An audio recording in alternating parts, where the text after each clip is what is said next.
आने का विषय सरपंच साहब किस विषय पे बुलाई गई है? भाई पहले तो आप सभी का पत्रकार भाइयों का हाथ जोड़ के राम राम और आपका बहुत स्वागत है हमारी आवाज उठाने के लिए। भाई हम विषय तो आपको पता है, रात को हमारी महिलाओं पर लाठीचार्ज होया, अत्याचार होया, ये आंसू गैस के गोले छोड़े गए, अभद्र टिप्पणियां की गई, जाते जाते गलत इशारे किए गए हमारी माता बहनों को, हमारे मान सम्मान को बहुत ज्यादा एसपी साहब और उनकी फोर्स द्वारा किया गया। बस बताने के काबिल नहीं, ऐसे ऐसे गंदे इशारे किए गए हमारी महिलाओं के, जो वीडियो में ऑन रिकॉर्ड है, तो रात के वीडियो है उनमें ऑन रिकॉर्ड दिखाई देंगे आपको, आप देख लेना। ये टी सरकार लगाती है, सरकार पढ़वाती है, हमारे को यही नहीं समझ में आया कौन सी सरकार है, वो लगाने वाली सरकार है या पढ़वाने वाली सरकार है। दोनों की ताकत का हमारे को पता ही नहीं चला। एक विधायक सरकार का नुमाइंदा जो बना के भेजा गया हमारे सोमेश भाई को, इसने टी लगवाई, हमने उनकी जय जयकार करी, सभी का जयकारा लगाया। उस जयकारे को इस बयाना ने इस दुश्मनी में बदल दिया। सारे गांव में खुशी की लहर थी टी लगने से, और इसने मातम में बदल दिया। हमारा जो लग गया था, सपना साकार हो गया था हमारा, वो इस बयान का हमने गांव में टोका पानी बंद कर दिया है, गांव में एंट्री बैन कर दी बयान। क्या लग रहा है, आप षड्यंत्र के शिकार हुए हैं? अब तो ऐसा ही महसूस हो रहे हैं, षड्यंत्र, सरकारी षड्यंत्र था ये। एक बात बताइए, आप पढ़े लिखे हैं और बहुत सारे काम ऐसे हैं जो गांव के लोगों के आप लिखित तौर पर ही साइन करके ही देते हैं। क्या आप लोगों ने कोई लिखित तौर पर कोई आपने पर्चा लिया था या कोई डॉक्यूमेंट लिया था जिसमें आपके सामने ये चीज आई कि सरकार की सहमति से ये टी पॉइंट लगाया जा रहा है? हमारे भाई ने बताया हमारे को कि सरकार के द्वारा भेजी गई है ये टी, और सरकारी अधिकारी इसमें शामिल हैं। इनने हमारे सामने एसपी साहब से ही बात करी, डीसी साहब से ही बात करी, यहीं बैठ के हमारे सामने बातें हुई, इसी से हमारा विश्वास आ गया। और फिर हमने भी बात करी, जब टी लगने लग रही थी, सीआईडी के माध्यम से मैंने कहा कि डीसी और एसपी साहब दोनों आ जाए, ये अमन अनशन खुलवाने में वो शामिल हो साथ में। टी लगाई किसने थी? टी लगाने वाले तो प्रशासनिक अधिकारियों ने लगाई थी या गांव ने लगाई? नहीं, प्रशासनिक अधिकारियों ने लगाई थी, जो उन्हीं के द्वारा भेजे गए आदमी। हम तो जानते ही नहीं कौन, ना तो हमारे को टी का पता, ये कहाँ बढ़ती है, कैसे बढ़ती है, हमारे को इसके बारे में कोई ज्ञान नहीं है, ना लगाने वाले का पता। वो आए, ये भाई हमारे से बात कर गया, उसी टाइम 15 मिनट में टी आ गई। ये तो जैसे सपना साकार होने वाला काम था एकदम। भाई हमने डिमांड करी भाई से, भाई ने बोला टी लग जाएगी। हम बोले कितनी देर में लग जाएगी? बोले अभी लग जाएगी। बस यहाँ से हम उठ के और वाटी पॉइंट तक गए हैं, टी हमारे को आगे तैयार मिली। जो मशीनरी आई थी, वो मशीनरी किसकी थी? वो मशीनरी सरकार की थी। सर, एसपी साहब ये कैसे आप करेंगे सरकार की थी? इनने तो मंगाई नहीं, इनको भी वहां मुहैया कराई गई है। इनने पूछा साधन कहाँ, हमारे सामने ही बात हो रही थी फोन पे इनकी, तो इनने पूछा वो टी कहाँ है? बोले आप वहां पहुंचो, टी आपको तैयार मिलेगी। टी हमारे को आगे तैयार मिली, हमारे जाते ही काम स्टार्ट हो गया। सर, एसपी साहब ने आज प्रेस कॉन्फ्रेंस की थी जिसके अंदर उन्होंने साफ तौर पर कहा है कि सिर्फ और सिर्फ 4 से 5 व्यक्ति ऐसे हैं जो इस धरना प्रदर्शन को खत्म ही नहीं करना चाहते, और सरकार के द्वारा जो मांगी थी वो स्वीकार भी कर ली गई थी, लेकिन उसके बावजूद भी ये धरना प्रदर्शन इसी प्रकार से जारी करे हुए है।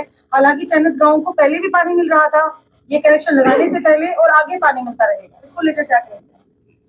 वो झूठ बोल रहे हैं, हमारी मांगे पूरी हो जाती तो हम खुश हो गए यहाँ बैठने का। मांग तो पूरी करी खोज ली। ये मांग तो इस भाई ने पूरी कराई थी हमारे यार। हमने कह दिया था भाई हम अनशन तोड़वा दिया है, 1-2 छोटी मांग है हमारी, ये केस वगैरह ये आप सोल्व करा दो, हम धरना उठा लेंगे। हमारा तो वादा हो जाता है इनसे, हमने वादा खिलाफी करी हो तो पूछ लो इनसे। टी लगते ही वहां से सीधा आके अमन अनशन खत्म करवा दिए। पानी की समस्या का समाधान केवल टी है या इसके अलावा भी कोई ऑप्शन है? देखो, ये टी इसलिए मांग रहे हैं हम, क्यों हम जो लाइन पहले से दी हुई है, न्यारी लाइन, अब हम भुगत भोगी है, और हमारे साथ सिंगुआ गांव लगता है। सिंगुआ गांव की स्पेशल लाइन है 6 इंची की, जिसमें 2 से 2.5 इंची पानी आता है। 6 इंची वाले सारी रास्ते में फुटी हुई है, संगवा के भाई यहाँ मौजूद, आप उनका इंटरव्यू ले सकते हो। और जब हमारी रणबीर गंगवा से बात हुई, उनके सामने मैंने ये बात कही, आप हमारे को न्यारी लाइन की बात कर रहे हो, संगवा वाली लाइन का एक्शन साहब बैठे हैं, इनसे पूछ लो, अगर उसके अंदर मोरे ढोके 6 इंची लाइन में 2 इंची 2.5 इंची पानी आता है, बाकी सारा चोरी हो जाता है। एक्शन साहब ने उनके सामने माननी थी ये बात। सर, डिग्गी के लिए 7.5 करोड़ रुपए का बजट पास किया गया था चन्नत की वाटर वर्क्स को बनाने के लिए, उसके बावजूद भी ये डिमांड क्यों की गई थी बनाने की? वो तो वाटर वर्क्स रिपेयर की था जी सिस्टम, वो जो हमारे टैंक है उनका एस्टिमेट था 7.5 करोड़ रुपया। उसके अंदर भी हमारे साथ धोखा हुआ। उसके अंदर से बजट निकाल के जो वो लाइन दाब रहे थे करकड़ी तरफ, उसमें से वो बजट काट के उस लाइन में डाल दिया। ये तो लगातार धोखे कर रहे हैं हमारे साथ। कहीं ये अनशन खत्म करवाने की साजिश तो नहीं? अनशन तो खत्म कराने की साजिश ही थी, और तो ये क्या था, एक बार लगवा दी, एक बार पढ़वा दी, दोनों बीजेपी सरकार ने लगवाई, बीजेपी सरकार ने पढ़वा दी।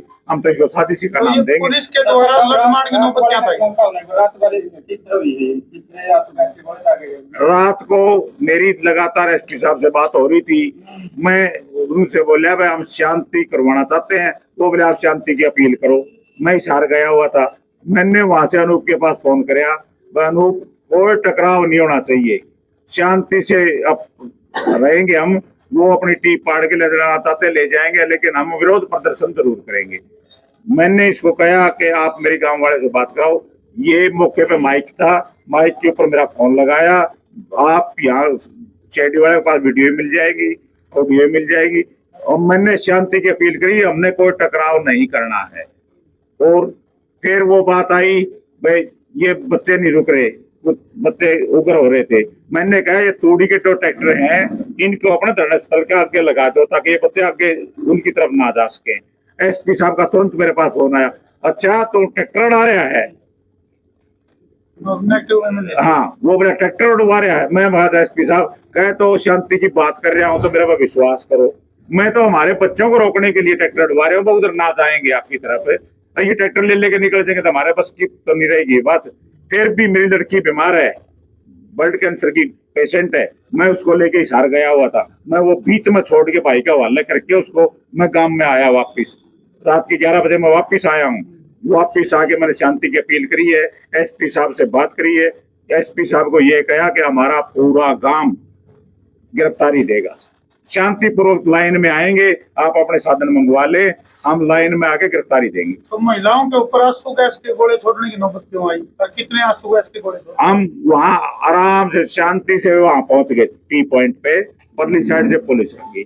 एसपी साहब हमारे को वार्निंग देने लग गया, पीछे हट जाओ। मैंने कहा हम पीछे हट तो जाएंगे, हम तो गिरफ्तारी देने आए हैं। कोई लठ लेते थे आप लोग गाँव वाले? नहीं, हम तो गिरफ्तारी के लिए लठ ले जाने क्या थे?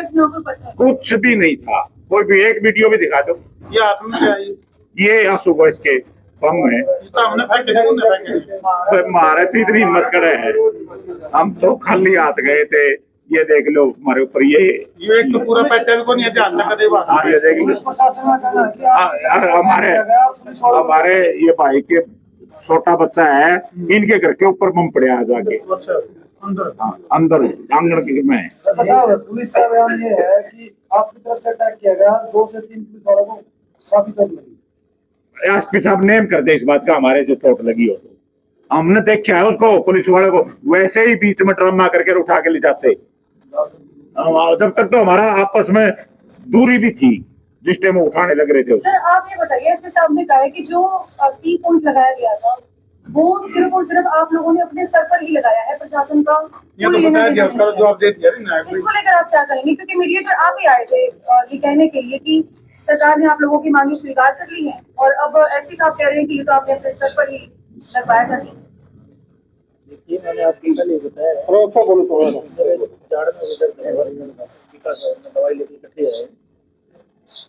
मैं पहले भी आपको बताया है कि इसमें मेरा इतना ही था कि भाई अनशन पे जाके अनशन भाई मेरे झाड़ में भी दर्द है इनके। विकास बोलो आप चलो बोलो आप अच्छे से एक्सप्लेन कर पाएंगे। मैं ये बता रहा हूँ कि भाई जब मेरी बात हुई थी उससे, मेरे को तो ये कहा गया था कि भाई आप वहाँ पहुँच जाओ, कमेटी से एक बार बात कर लो।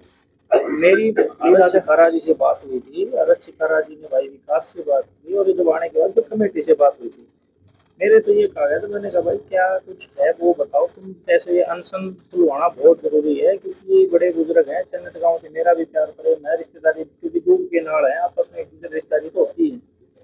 मैंने कहा भाई ये खुलवाना है, तो फिर इन्होंने जो बात बताई मैंने वो आगे बात भेज दी। बात भेजने के बाद में मेरे को ये कहा गया और विकास और मैं और अरस्ती में इकट्ठे आए थे वहाँ से कि आप लोग हमसे वहाँ पहुँचो और बात करो। तब तक हम जब यहाँ के बैठक में बैठे थे तभी फोन भी आ गया कि भाई टी और वो लगाने वाले आए हुए हैं वहाँ। हम तो वहाँ गए तो टी और वो लगाने वाले आ गए, उन्होंने टी लगाई, ना तो टी हमने लगाई ना मैंने लगाई ना मैं लेके आया टी, तो हम वहाँ पहुँचे जैसे सरपंच साहब ने पीछे बताया। बात जब तक हुई तब तक टी भी आ गई थी वहाँ, क्योंकि टी अब प्राइवेट आदमी को तो मिलती नहीं है। ये बात तो सोमेश भाई ने सीएम हाउस इंक्लूड था क्या इनका? नहीं, मेरी तो सीएम हाउस में किसी से इस बात पूरे तो प्रकरण आपकी में बात किससे होगी? इस पूरे प्रकरण में चन्नत गांव किसको दोषी माना, सबसे बड़ा गुनहगार कौन है आपकी इस किस पूरे मामले अफसर से बात हुई थी जिसके बाद ये टी लगाया? देखिए प्रशासनिक अधिकारी तो बीच में थे ही ना। जैसे कौन थे वो, यही तो क्या जानना नाम? था। कौन अधिकारी? में एसटीओ एक्शन जेई कोई तो होगा। मैं अभी भी सबसे बड़ा सवाल वही है कौन वो व्यक्ति था जिसने आपको भेजा, सारा ये तामझाम हुआ और अब वो पीछे हट गया? मैंने आपको बताया ना, मैंने आपको बताया था बाद में अभी आके मैंने अपने बात रखी। मैंने एक बार 25 तारीख का समय दिया, इसका समस्या का समाधान होगा, मुझे भी उम्मीद है और समय आने पर आपको सब बताया जाएगा, आप सब भाइयों को बुला के बताया जाएगा। एक बार आप 25 तारीख तक मुझे मैंने उनको समय दिया इस समस्या का समाधान करो, समय आने पर बताया जाएगा। सोमेश भाई तो बताओ थोड़ा भी आपने गड़बड़ कितना है, किसने बड़ी गड़बड़ करी है, खेला किसने करा? ये खेला केवल और केवल विनोद विहाना ने किया है, इसका सिर्फ और सिर्फ जिम्मेवार विनोद विहाना है और यहाँ माहौल खराब कराने का जिम्मेवार भी केवल और केवल विनोद विहाना है। सरकार नहीं चाहती माहौल खराब। पुलिस ने किसके इशारे पर लाठीचार्ज और आंसू गैस इस की विषय गोली- पर मैं नहीं कुछ बता सकता। और सर आपने स्टेज पे खाटू श्याम की कसम दिखाई थी कि सारी मांगें पूरी की जाए। नहीं, मैं तो आज भी बाबा का भगत हूँ, मैं तो हर एकादशी जाता हूँ, मैं तो बाबा खाटू श्याम पे ही विश्वास रखता हूँ। आज भी जब यहाँ है तो बाजा उखाड़ के लेके भाई वो सब वो खाटू वाले की माया अपरंपार है। मैं तो आज भी काजला धाम में देखो आपने तो कह दी रात को दुबई लेडीज है जो आदमी खेतों के अंदर को भाग मैं रात को यहाँ नहीं था, मेरे जार में तब था, मैं बाहर था और मैं इस विषय पर सर कई लोग तो शक आपके ऊपर ये भी कर रहे हैं कि आप सरकार के नुमाइंदे बनकर आए थे कि कोई कैजुअलिटी ना हो जाए, क्योंकि इतने दिन से अनशन पर वो लोग बैठे हुए हैं ताकि इनका धरना प्रदर्शन और भी ज्यादा प्रेशर क्रिएट ना करे सरकार के ऊपर। इसको लेकर इस एलिगेशन को आप इस प्रकार से नहीं, चन्नत मेरा परिवार है और हम एक आंदोलन में नहीं। सुरेश कोच जी ने बताया कि हम पीछे भी आंदोलनों में जुड़े रहे। मैं एक सामाजिक व्यक्ति हूँ, मैं सरपंच एसोसिएशन का प्रधान रहा हूँ। पीछे बहन मनीषा के हत्याकांड के समय भी मैं एक मध्यस्थता के तौर पे गया और मैंने 2 मांग की हमारी, एक तो सीबीआई से जांच की मांग और एक एम्स से पोस्टमार्टम। आप सबने देखा होगा कि मैं एम्स में स्वयं पोस्टमार्टम कराने उस बहन का गया और अगले दिन फिर दाह संस्कार, अंतिम संस्कार में भी मैं शामिल रहा। वो भी एक बहुत बड़ा मोब था और पूरी 36 बिरादरी इन्हीं अदर अदर स्टेट के लोग वहाँ इकट्ठा होने शुरू हो गए थे। तब भी मैंने अधिकारियों को एक ही बात की थी, क्योंकि मैं ग्राउंड स्तर का हूँ और जब सरपंच एसोसिएशन का प्रधान रहा हूँ तो मेरे कार्यकाल के जितने भी सरपंच हैं सब मेरे से टच में तो रहे हैं, जो रहते हैं। और मौजूदा भी सरपंचों का जब भी आंदोलन था उसमें भी मैं सरकार की मध्यस्थता में था। तो मेरा तो इतना ही था कि भाई जब भी कोई अगर आंदोलन है तो समाज को नुकसान ना हो, हमारे भाइयों को कोई नुकसान ना हो, इस वजह से अनशनकारियों में जैसे दादा टेकाराम जी थे, अभी सोनिया जी जैसे बता रही थी कि भाई अनशनकारी बड़े वो उस समय बहुत नाजुक हालात में थे, तो दादा टेकाराम जी की वर्ग व्यवस्था होने की वजह से उनके लिए भी बड़ी दिक्कतें थी। तो मैं तो उस सहानुभूति के तौर पे आया और बात करी और मैं इस आंदोलन धरने में पहले कभी आया नहीं था, तो मैं हर्ष भाई से बात करी कि हर्ष भाई इस विषय पे क्या